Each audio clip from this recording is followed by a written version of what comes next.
Nearly 2 centuries ago, a 26-year-old scientist named Charles Darwin pulled up to the shores of a remote chain of islands and began to work, studying the land and the animals.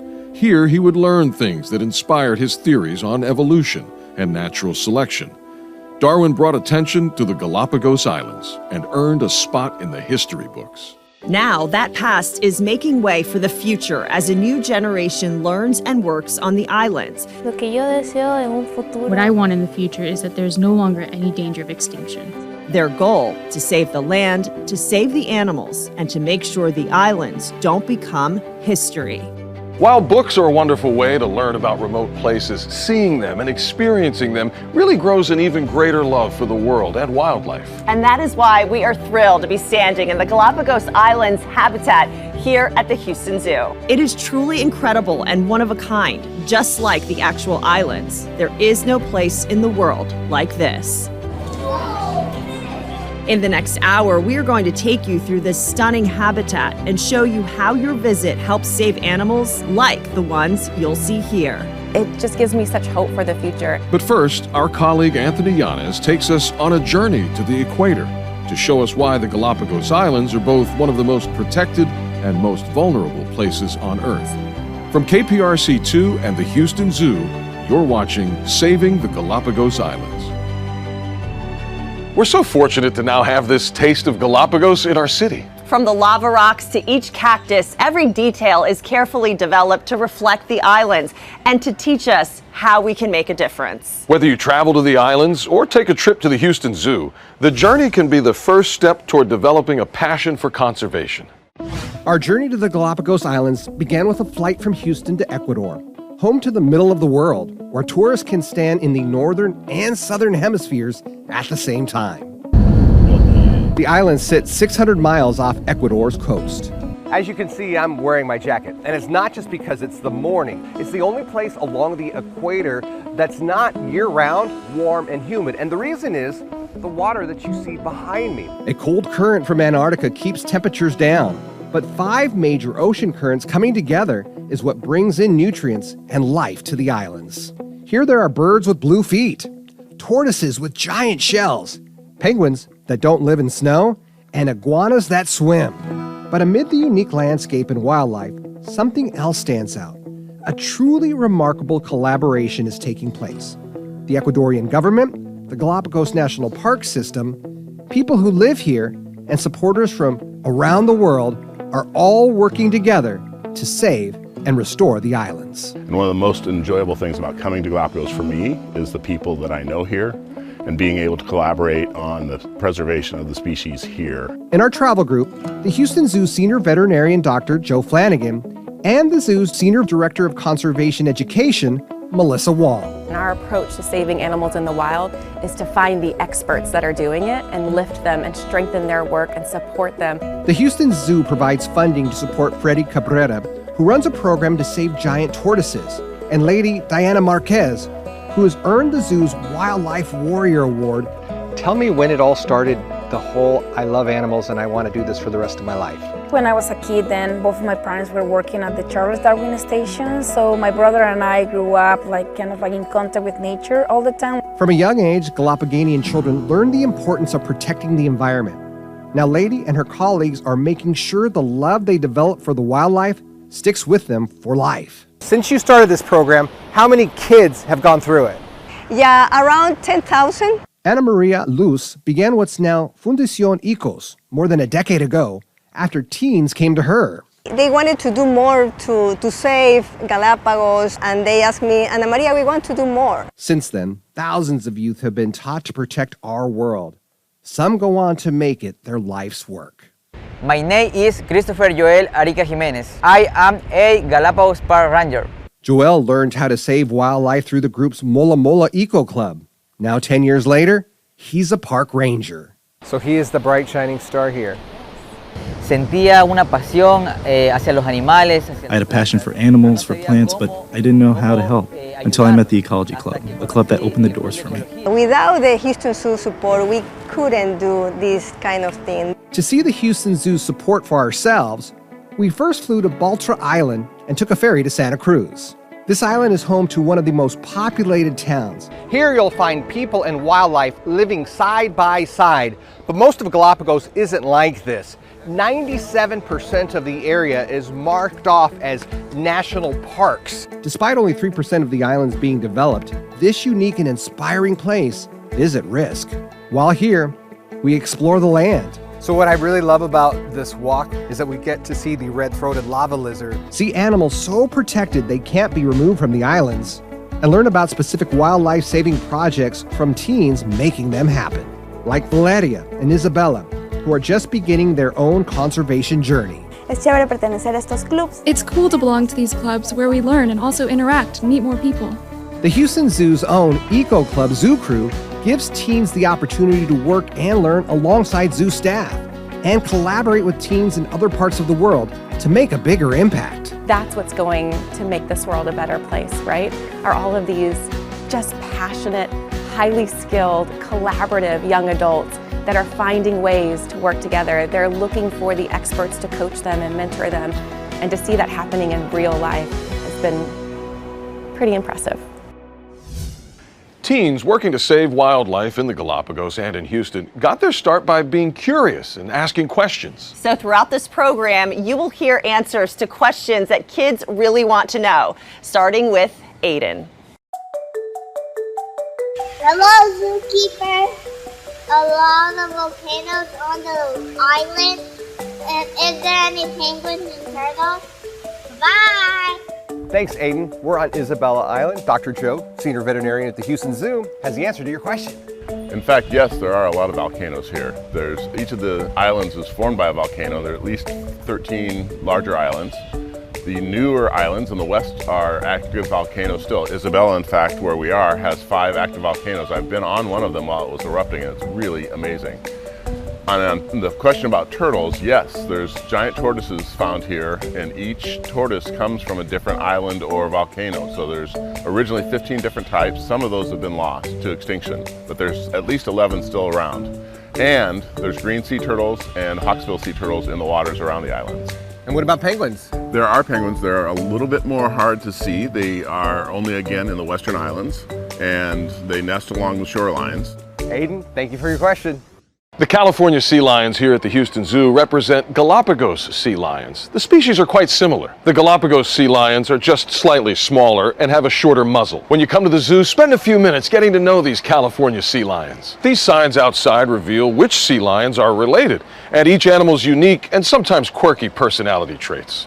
Inside, you can watch the animals' behavior underwater or witness them swim overhead. California sea lions are mammals and can hold their breath for 20 minutes. Many sea lions are as long or longer than an average adult, but they can weigh upwards of 800 pounds. They may be big, but man-made threats can still be a problem. The Houston Zoo cleans up ocean trash and supports sustainable fishing practices to help protect wild sea lions. Still ahead. Can you imagine a Galapagos without the Galapagos giant tortoises? Sería el fin de las Galápagos sin las... Freddie Cabrera says it would be the end of the islands if all tortoises vanish. What he's doing to make sure that doesn't happen. But first, if you head to the Houston Zoo to see the new Galapagos Islands habitat, we want to see your pics. Share them on clicktohouston.com/pins/Houston Zoo, and you'll be featured on our website. Stick around, Saving the Galapagos Islands continues next.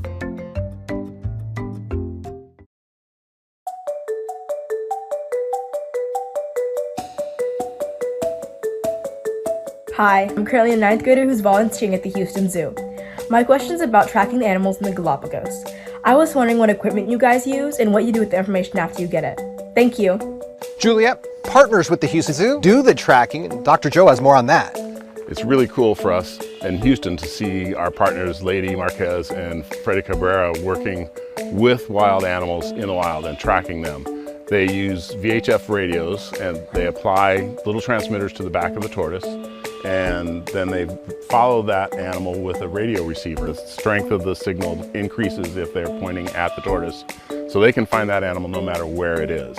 And When they find it, they can look at the tortoise, they can establish what it's been doing, they can collect feces, they know what it's been eating, and they can help us learn what is important to the habitat of the tortoises. When we can synthesize that information, we can help plan a better future for the Galápagos tortoise. Juliet, great question. The tortoise population at the Houston Zoo more than tripled with the opening of the Galápagos Islands. 7 giant tortoises were brought in from South Carolina and Arizona to join the 3 you may have already seen here at the Houston Zoo. Tortoises born on the Galápagos Islands are not permitted to be removed, but these tortoises were born in the United States and are an example of how zoos breed threatened species to ensure they survive. While they are endangered, giant tortoises can live a long time, often more than 100 years. The oldest recorded Galápagos tortoise lived to be 175 years old. The giant tortoises here range from 40 to 220 pounds, but they can weigh more than 500 pounds and be 5 feet in length. This habitat shows a landscape similar to the area in the Galápagos Islands, where one of the Houston Zoo's conservation partners is tracking the giants. From a distance, large rocks appear to be scattered across fields. Up close, we see they are actually some of the most famous residents of the islands. Today, we're looking for one named Butternut. To lead us to him, we turn to Freddy Cabrera. Freddy is the co-founder of the Charles Darwin Foundation's Galápagos Tortoise Movement Ecology Program. Tell me about the work you do here. The job I do here is to track giant tortoises, both adults and babies. Freddy works with giant tortoises because he says without them, the islands would no longer exist. Se acabaría Galápagos. The Galapagos would end. No solo como tortugas, because they're not just tortoises. They are the ecosystem engineers. As tortoises migrate, they eat plants and spread seeds, keeping the islands growing. Freddy's been fascinated with tortoises since he was a boy. Now he uses his passion to lead teens as they develop a love for the animals too. What work do you do when you come out here? What we do is look for the tortoises, the ones with GPS, to see if they are in good condition or if they have a problem. Are you concerned about the future of the Galápagos? Sí, me ha preocupado demasiado bastante. Yes, I'm very worried, quite a lot, because we have many problems like invasive species. And we are also the cause of many species being on the verge of extinction. 14-year-olds, Gabby and Ronaldo, want to fix that. And they're working with Freddy to track Butternut, a large male tortoise known to spend time in 2 neighboring ranches. So do we have him in sight? Yeah, sí. Butternut's believed to be 70 to 80 years old. In addition to tracking, the teams will look for tortoise eggs and learn how to protect the animals. Ronaldo joined the Mola Mola Club at 13. He looked forward to sharing his new knowledge with others, including his family. Most of all, I shared the experience. Something new for me is also something new for my relatives. The Houston Zoo provides funding that makes the monitoring of satellite-tagged giant tortoises possible. Zoo staff also travel to the islands to assist with the conservation work. How does the Houston Zoo help you do your work? If it weren't for them, I wouldn't be here myself, because they pay my salary and support with mobile teams. If they had not continued to support us, we will not be able to keep working on the conservation of tortoises. Data Freddy and his team collect is shared with officials and landowners, encouraging everyone to be careful about placing barriers or roads that could disrupt a tortoise's migration. We are not the ones who make the decisions on that, but we give them the tools and we talk. For Freddy, he's working for the tortoises and for the future of his family. I have 2 children, and by preserving and conserving the Galapagos, and especially the tortoises that give the Galapagos their name, they will continue to benefit my children and future generations. Wild animals with wild traits. Still ahead, the bluer the feet, the better the bird. Plus, a celebrity sighting. How big-name performers bring attention to the true stars of the islands, the animals. And digging in to uncover clues about the health of a sea turtle nest. Look at this one. This one's almost 100%. But first, you can take action to save wildlife at work, home, or school. Visit click2houston.com/conservation or scan the QR code on your screen for ways you can reduce and recycle plastics, paper, and even electronic devices. Stay with us. Our special Saving the Galápagos Islands continues next.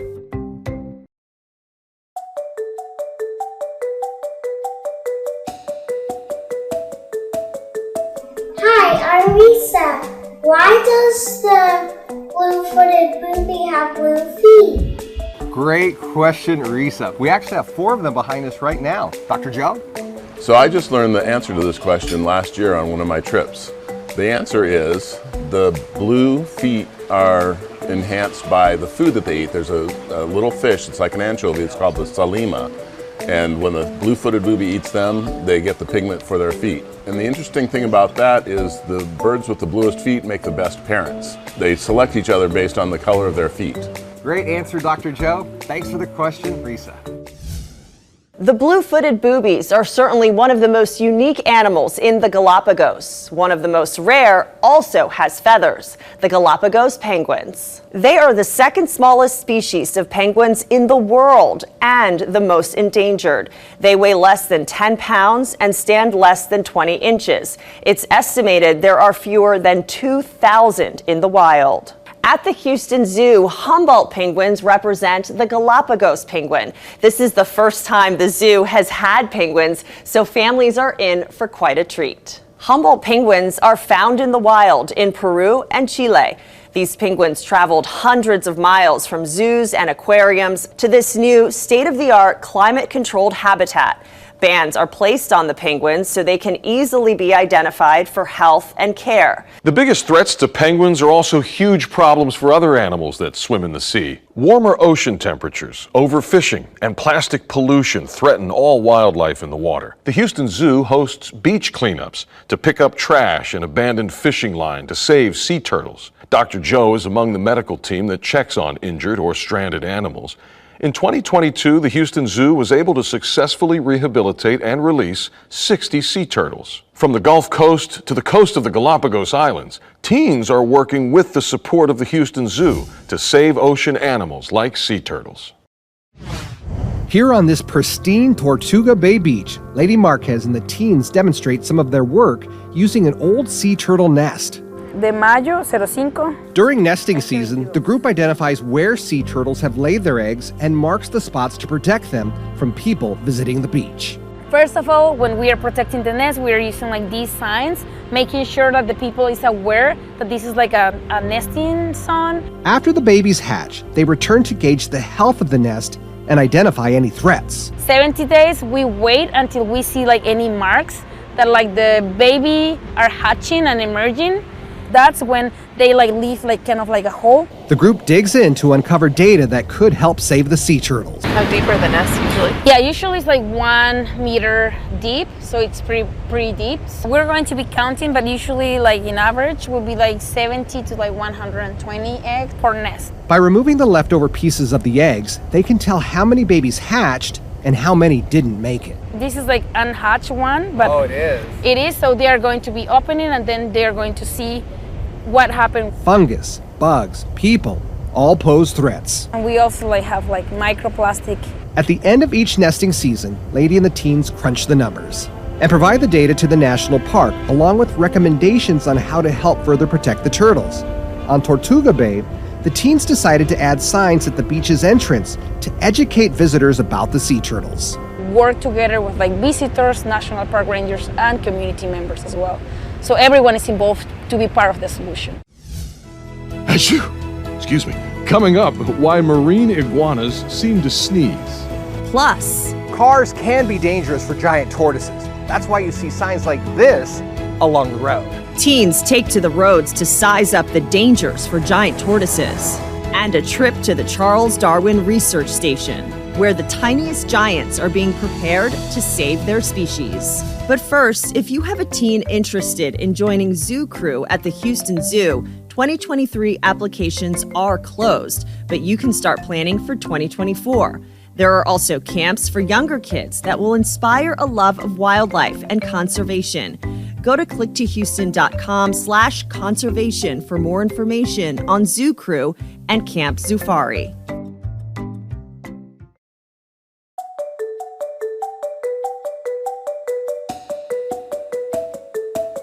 How are marine iguanas able to swim? Thank you, Samuel. Dr. Joe from the Houston Zoo has that answer.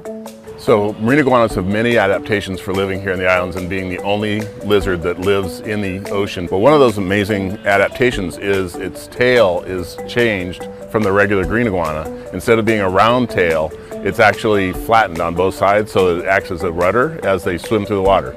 And they make a serpentine motion or a snake-like motion with their tail that propels them through the water. They can dive, they can surface, they can swim on the surface, and then they can climb back up on rocks until they digest their food.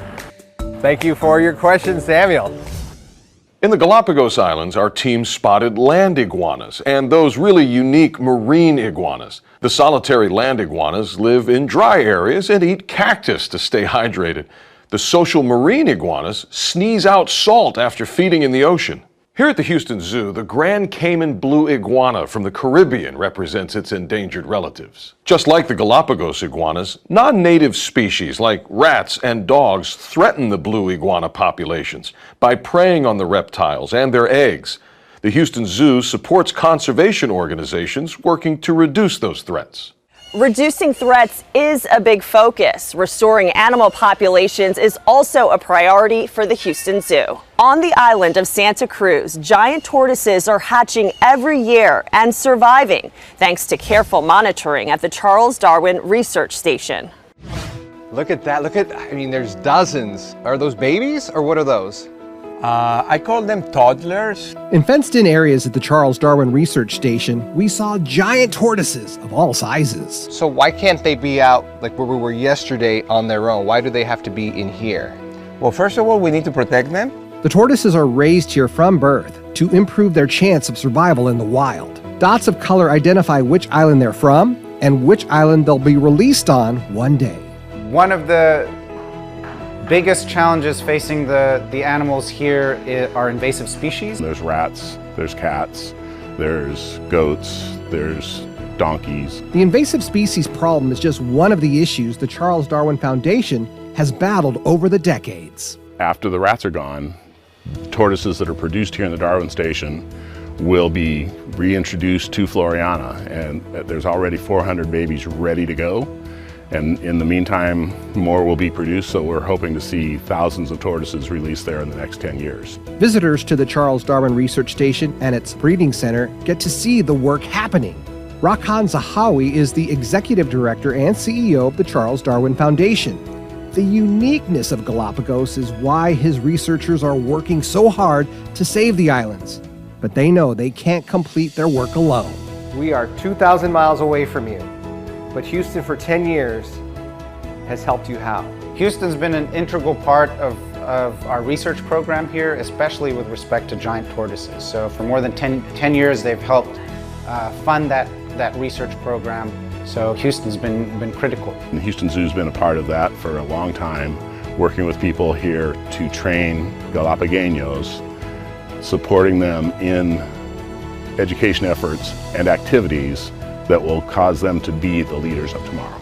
Here at the Charles Darwin Research Station, more than 75% of the staff are Ecuadorian citizens. Involving the local community is vital to the success of these conservation programs. Getting locals of all ages invested in the projects is important. We work with young kids, we work with schools. We won't accomplish anything if we don't, if we just publish science and just publish information in the scientific realm. We need to actually get that out into the broader community. In order to do so, you have to have messengers, if you will. Messengers from outside Galapagos also help spread the word on a bigger stage. When we were here a couple days ago, we see security, we see this entourage, and one of the biggest stars right now, of course, is Matt Smith with his show. Does all the celebrity get in the way of what you're trying to do with the research, or does it help? I think it helps. So one of the key things we need to do, as I mentioned earlier, is get the message out. When you have stars come through here, they can just amplify that message enormously. We're surrounded by all this vegetation. For 17 years, Giancarlo Totti has been a naturalist guide trained by the Galapagos National Park. He's led celebrities and tourists. He was our guide for most of our trip. What I like the most about this job is, in a way, to spread the news that it's possible to coexist with nature. He sees his work and the work of conservation partners working. I think that Galapagos is better than when I started. While much has been accomplished, a lot still must be done. You have the right science. You know how to protect the animals here on the Galapagos now. But then you take the issue of climate change. Does it make you concerned that it may not matter in the end? It is a concern. That's a concern we have on the global scale. So in some ways, Galapagos could act as a barometer for how climate change is beginning to shift weather patterns from year to year and how that's impacting species. Are you hopeful for the future, especially when we're talking about the tortoises, the conservation efforts, the invasive species, all the work ahead? Are you hopeful? You have to be, and I think there's been a huge transformation in society over the last couple of decades in terms of interest and focus. So, you have to hope that that's coming in time to mitigate the worst problems that we might face here. Coming up. How often are they coming out here? Todos los días. Every day, the operation that has teams out day and night hunting for a creature that's not welcome on the islands. Plus, sifting for a solution to a problem that's hard to spot in the water.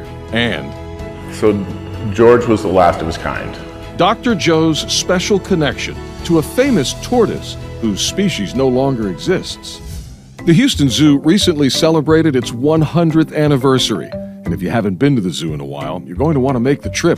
The Galápagos Islands, as well as the Texas wetlands and South America's Pantanal, are among the wonderful habitats that have opened in recent years. Next to open will be a remarkable Birds of the World complex. The zoo celebrating its past while looking toward the future, one we can all impact. Stick around for more of our special Saving the Galápagos Islands next.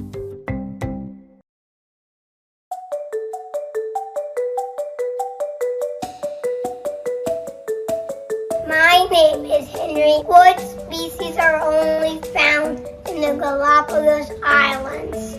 Thanks, Henry, for your great question. I'm with Dr. Joe from the Houston Zoo, and some of those creatures are right behind us.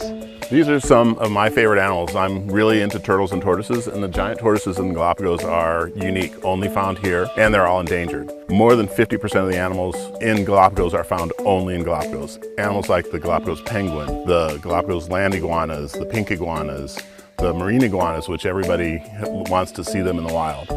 But again, my favorite is the tortoise. The giant tortoises are one of the animals the Galápagos Islands are best known for, but there was one tortoise in particular who gained worldwide attention. Still, despite the animal's popularity, he remained lonesome. We're about to go into the room where they exhibit the body of Lonesome George. We enter a dark and cool building and wait 2 minutes in a small space, allowing our eyes to adjust, but more importantly, we wait to protect what we're about to see. It allows for the mosquito zapper to take care of any bugs that come in because they don't want any bugs or insect damage to happen to him. And the humidity is also damaging, so he's in a very cool air-conditioned environment. So this is all a part of the safety and hopefully long-term preservation. So I know you knew George. I knew George. He was a patient. Dr. Joe explains he first got to know George, the last known Pinta Island tortoise, in 1993. Whenever George showed signs of illness, Dr. Joe would get a call. I've had a relationship with people here in the national park and the Charles Darwin Station, and I've advised them on many tortoises, but anytime there was a problem with George, they would give me a call, and I'd work with the veterinarian who is here, and he always came through. Then one day in 2012, without warning, George died. And unfortunately, the man who found him had taken care of him the whole time here. I get emotional every thinking about how Don Fausto had to experience that. We really never got a final cause of death. It really looks like he died of old age problems. George was believed to be around 100 years old. An American donor funded the taxidermy, which was done in the United States, so George could live on in Galapagos. I know you had a personal, special relationship with George.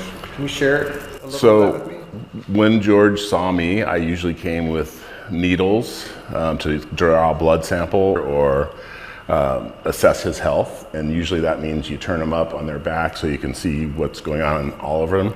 He didn't like that. So for the most part, George would avoid me. If I got too close, he actually would come, and there's no other word to say, but attack. And he would stand up as high as he could on his front legs, and he'd extend his neck as high as it goes, and then he opens his mouth and he starts to chomp down. And it's hilarious because, you know, even I can outrun him. But it was scary at the same time because he really presented a very fierce image. George didn't like me. He loved Don Fausto.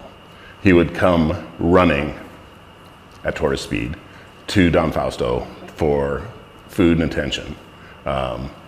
Nobody else on earth got that attention from George. While George enjoyed his human companion and caretaker, he became known worldwide as Lonesome George, the last of his kind, and attempts to breed him with similar tortoises were unsuccessful. Is it hard coming back here? Because you yeah. work all the time. Oh yeah. Yeah, this is, it's emotional for me. He's extinct. Species doesn't exist. While George became world-renowned as the face of extinction, he now stands in the Symbol of Hope Hall as a reminder we can make a difference through conservation. Hope is alive after a female tortoise on Fernandina Island, believed to have gone extinct a century ago, was discovered in 2019. The 100-year-old tortoise, dubbed Fernanda, was transported to a breeding center. If a male can be found, a breeding program will begin, like it did with Diego, who Dr. Joe worked with prior to his release back on Espanola Island. Diego was believed to be one of only 15 specimens of his specific tortoise breed. After living 30 years at the San Diego Zoo, he became part of a captive breeding program in Galápagos, leading to 800 offspring. In 2020, Diego and other Espanola tortoises were carried by volunteers who released them into their original habitat, marking a successful effort to save that species from extinction. Every bit of progress towards saving endangered species is critically important on land and in the ocean. The 290,000-gallon One Ocean Aquarium at the center of the Galápagos Islands at the Houston Zoo represents the diverse, remarkable underwater ecosystem that connects us all. It's home to black-tip reef sharks, stingrays, and a green sea turtle. If you were to go snorkeling in the Galápagos Islands, you may see similar species, but what is harder to spot are the tiny bits of plastic that have ended up in our oceans that animals may mistake for food. The Houston Zoo has taken action to reduce microplastics, and teens on the Galápagos Islands are also focused on the problem because they know the health of our one ocean depends on it. Welcome to Paradise Within Paradise, Isabela Island. Greeting us as we island hopped was another naturalist guide eager to share the story of Galápagos and the waters that surround it. This morning you came from Santa Cruz Island, Puerto Ayora, 42 miles west to this beautiful town called Puerto Villamil on the southeast of this seahorse-shaped island. 40% of this beautiful seahorse-shaped island is unexplored. We don't know what we have. While much remains to be discovered, even developed land here is dedicated to conservation, including another tortoise breeding center. The work on shore is most visible, but much is also being done to save wildlife off the coast. We dove in to explore that part of the ecosystem that's vulnerable to climate change, overfishing, and pollution, and again found teens and young adults looking for solutions. Mi nombre es Christopher Gómez. Christopher was 16 when he began his conservation work. By 20, he was working on projects to save sea turtles and coral reefs. Plásticos de un solo uso. He says single-use plastics like bottles and bags contaminate beaches. Those bigger plastic pieces can be mistaken as food for animals like sea turtles. But eventually those bigger pieces break down, and the danger of that is still being studied. One of the big problems found here in the Galápagos Islands, worldwide, and even along the Gulf Coast, is found here in this tiny bag. These are microplastics, and it's one of the issues that this group is trying to address. Valle, what are you doing about this? Okay, nosotros para obtener los microplásticos vamos. At Fundación Ecos, the teens demonstrated for us how they filter through water and sand to sift out microplastics. These small samples can offer clues into what kind of plastic are in the ocean, and insight on how to make a difference. Sifting for solutions isn't easy, but it's critical to the health of the islands. And that's why leaders with the Galápagos National Park are invested in community collaboration. It's already helping. The contribution we have had from the community of young people, as in the case of Christopher, has been very valuable. There have been sea turtle success stories on Isabella, and the park wants to keep that going by teaching the community how conservation can benefit them through money from tourism and through a healthier planet. The work done on turtles can simply be a starting point. Christopher agrees. More involvement means more hope for the future. To help, the Houston Zoo stopped the use of single-use plastics, promotes the use of reusable water bottles, and supports Plastic-Free July every summer, which encourages everyone to cut back or cut out single-use plastics. In the Galápagos Islands habitat at the Houston Zoo, you'll see how much plastic the zoo has eliminated each year. 300,000 plastic bottles, 80,000 plastic bags, and 23,000 plastic straws. Making cuts can add up quickly. I hope that's what our community takes away, that they can see how reducing their single-use plastic use can truly make a difference for our sea turtles located right off Galveston Bay, but then also the sea turtles here in Galápagos, because it's a shared threat, unfortunately. But I think coming together, taking action as a community, is going to be what really makes a difference for these animals. As the Houston Zoo works with kids through summer camps and zoo crew, the message that children hear is they can help save wildlife. You don't have to be an adult to make a difference. In Houston and in the Galápagos Islands, it's that message that has teenagers calling the shots, deciding what actions they take to guard wildlife from human threats. On Santa Cruz Island, we met more teens taking action to save giant tortoises. Members of the Mola Mola Eco Club have teamed with teens from another conservation group to track tortoise behavior along the roads. They have been recording some behavior of giant tortoises on the road. The teens look for giant tortoises as they walk. It didn't take long to find the first one. When a tortoise is found, they record key details. The time, the date, the location. Then check to see if it has a tag. This one does not. Lo que hacemos es que cuando hay tortugas que tienen el pit. Ladies' colleague, Lorena, explains if a tortoise is tagged, they'll contact the Galápagos National Park or other tortoise organizations to see if they can learn where the animal was tagged. The goal is to learn about its behavior and migration path. The tortoises are known to follow the same path year after year, from the highlands to the lowlands. When a road is developed, there's potential for it to be not only disruptive, but dangerous. So right now they're measuring the distance between the giant tortoise and the street. Any closer to the road, and this large female would be moved to a safer spot. Actually, the teens were the ones having the mission and the vision and the name of the whole group. Lady explains the vision for the roadside work came from the teens themselves. And so Valeria and her group have come up with an idea that we need to figure out a way to keep the giant tortoises safe. They created the group and named themselves the Guardians. Their mission, to guard the tortoises for future generations. This is the pelvis. Coming up, what we learned about Lonesome George during an unexpected stop in a room full of relics. Plus, El Perro.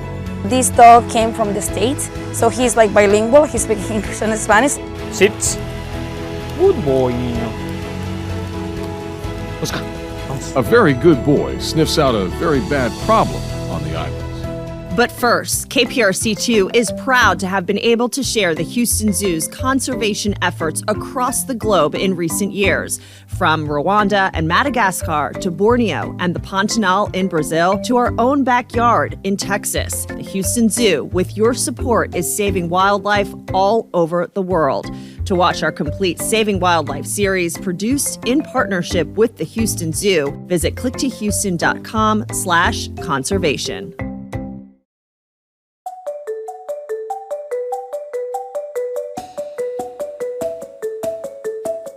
Hi, are there any animals on the Galápagos Islands that are endangered?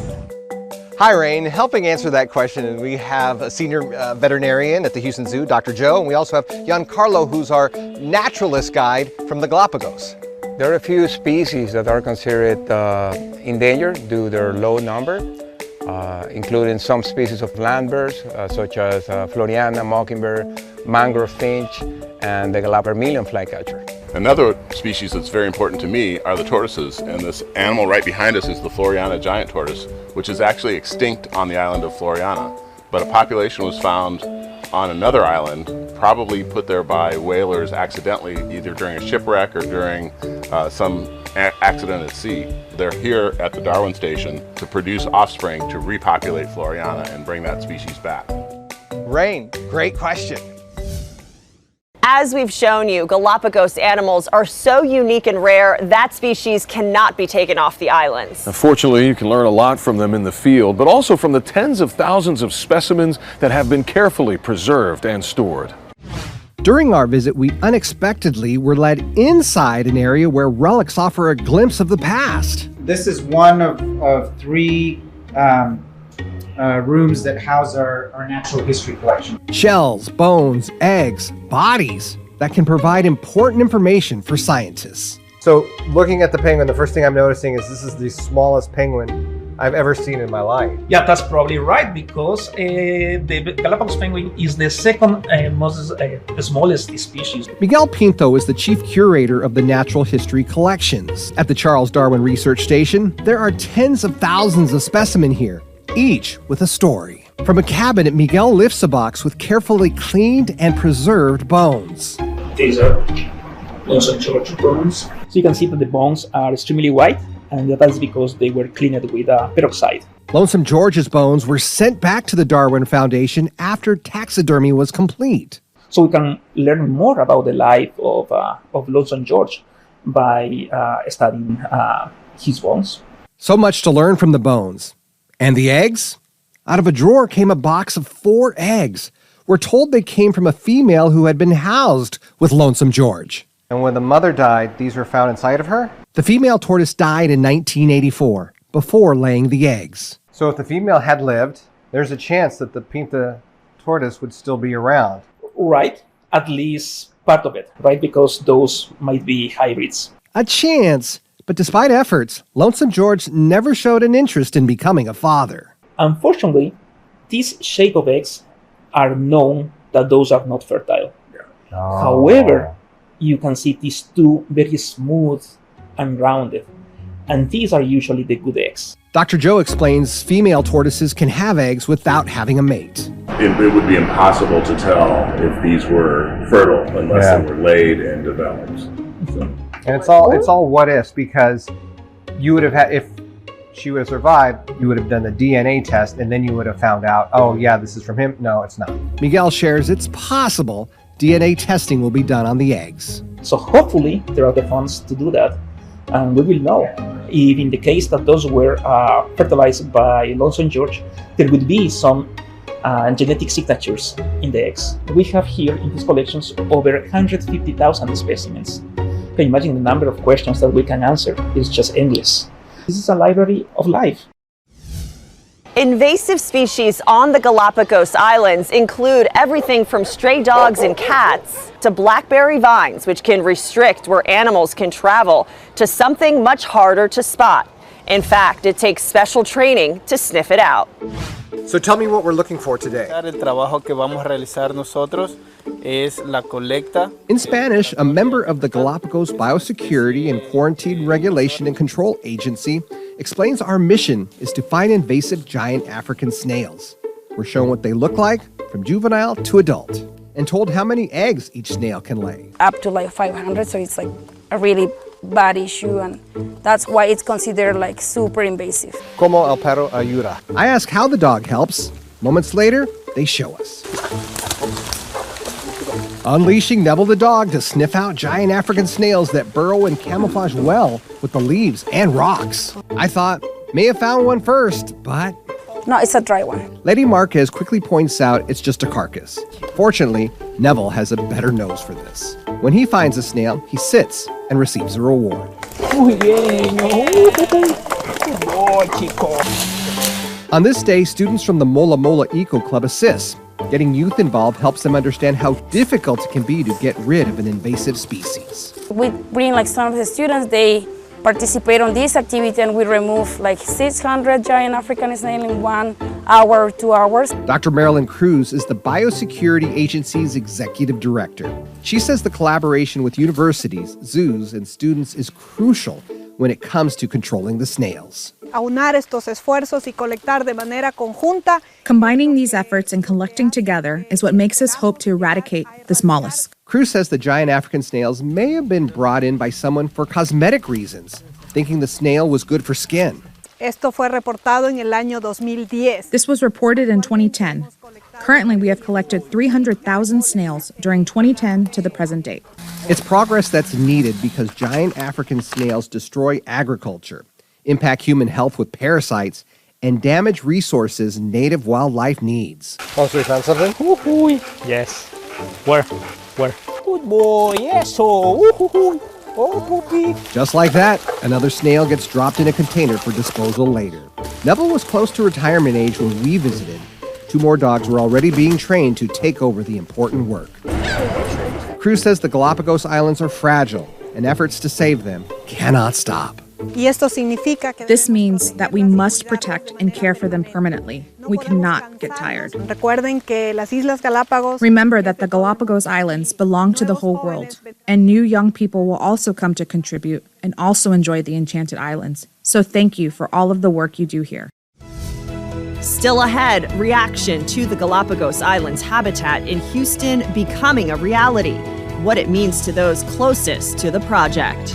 I hope that every member of our Houston community walks through the Galápagos habitat at the Houston Zoo and just is inspired to care about these animals, inspired to support our partners, but also just inspired to take action themselves. There are many more ways you can take action to save wildlife other than recycling. You can buy ocean-friendly seafood or seafood that's been caught in a way that doesn't harm other animals. You can plant pollinator gardens with native plants that attract bees and butterflies, and you can support the Houston Zoo as it helps replant wildlife habitats around the world. To learn more, visit clicktohouston.com/conservation or scan the QR code on your screen.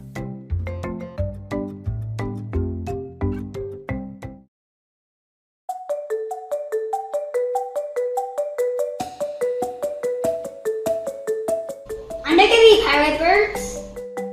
Here in the fish market, we've actually seen several. Dr. Joe? Yeah, there's actually 2 different kinds of frigate birds or pirate birds here in Galapagos, the great and the magnificent. They both nest in small vegetation on many of the islands around the main island here of Santa Cruz. They get their name because they steal from other birds. They don't actually fish or hunt for themselves. They actually attack birds that have just caught a fish midair, make it throw up its food, and then they catch it before it hits the water. It's an amazing thing to watch. They're really agile. Thank you, Judah. Frigate birds are found in places outside of Galapagos, as are these Sally Lightfoot crabs. The brightly colored crustaceans, like the ones here at the Houston Zoo, are found along the western coasts of Central and South America. They're important to the ecosystem. They eat organic debris on the shores and even eat ticks off marine iguanas. Sally Lightfoot crabs have moves. They can jump, climb vertical slopes, and glide around in all 4 directions. The Galápagos Islands and its animals are fascinating, important to the world, and worth protecting. Every time you support the Houston Zoo through an admission ticket, membership, or gift shop purchase, you're supporting conservation and the efforts of a new generation working to save the Galápagos Islands. So Dr. Joe, we're getting ready to head back. It's just been an incredible week of everything we've seen, and every day has been a different experience. What are your memories that you're going to take back from this trip? To be honest, I mean, I love the wildlife here, but one of my favorite things is to see other people see the wildlife here for the first time. But for me, every time I come, I see something a little bit different. We went to see the white-tip reef sharks. I've never seen so many white-tip reef sharks in my life. That was amazing. When we went up to the highlands here on Santa Cruz and the giant tortoises. We come upon that pond and then all you see is like the 38 different tortoises, and all of us just gasped because it was such a sight.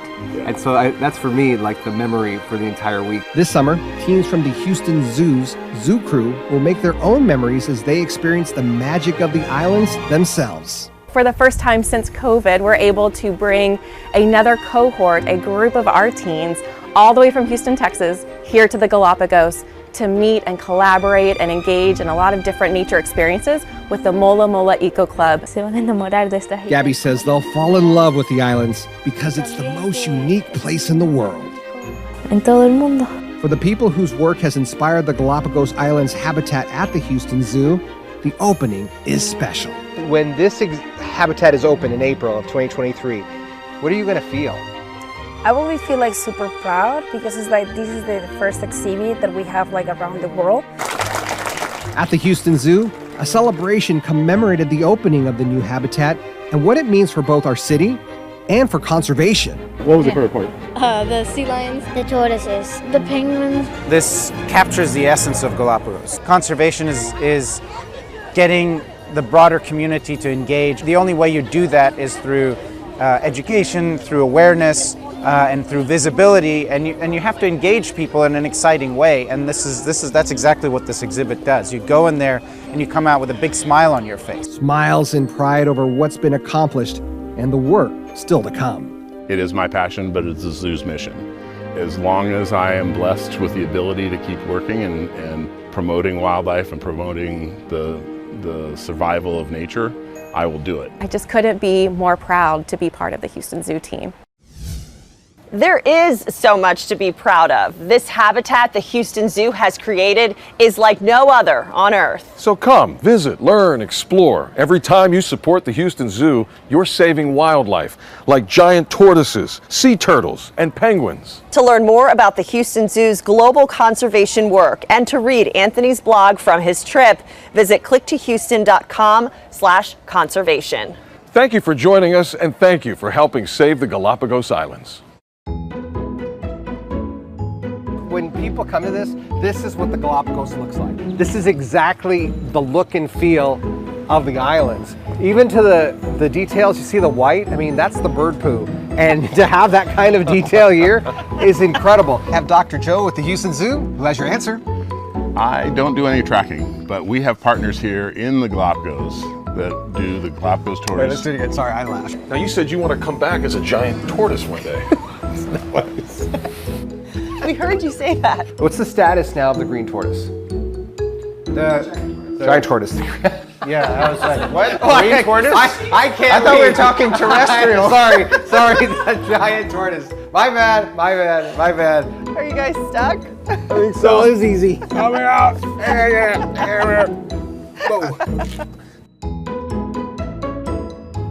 Oh, this is great. They've I got mean, some people are personality. going to love this.